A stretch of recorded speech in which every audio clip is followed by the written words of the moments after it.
Thank you so much for being here. It means more to me than you'll ever know. You know, if you've stayed with me until this point, I just want to take a moment to thank you from the bottom of my heart.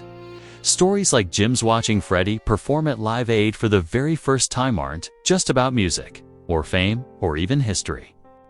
They're about love, humanity, and the power of one person to touch millions of souls all at once. Freddie Mercury wasn't just a singer, he was a force of nature. The way he commanded Wembley that day, turning 70,000 strangers into one heartbeat, is something that words will never fully capture.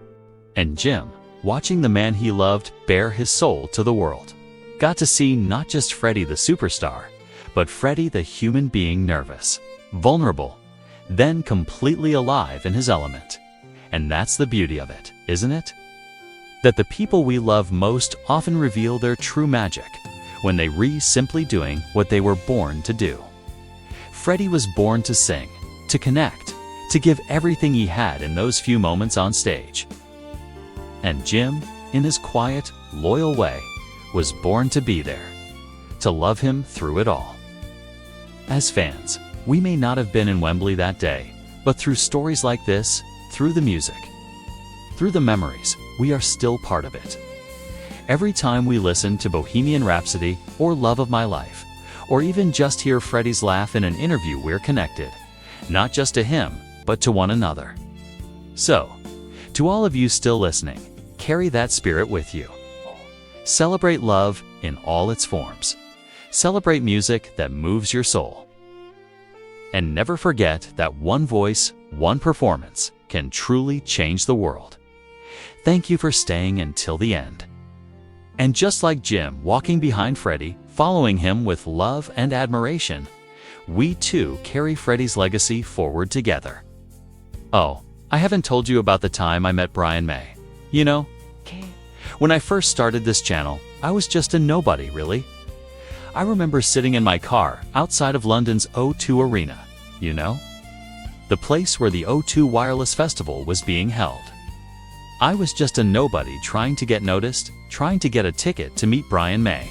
He was headlining that festival with his band, Queen. You know, I remember thinking, why am I doing this? Why would I want to meet a guy who is just a guitarist in a famous band?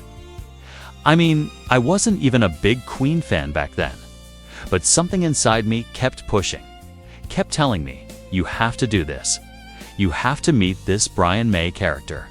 So I went up to his dressing room, knocked on the door. And you won't believe this, but the actual Brian May opened the door. And there we were, face to face. I couldn't speak. I was in shock. All I could do was stare at him and think, how does he look so young? I mean, he looked like he hadn't aged a day since 1985. Finally, I managed to stammer out, Mr. May, I'm here to see Brian.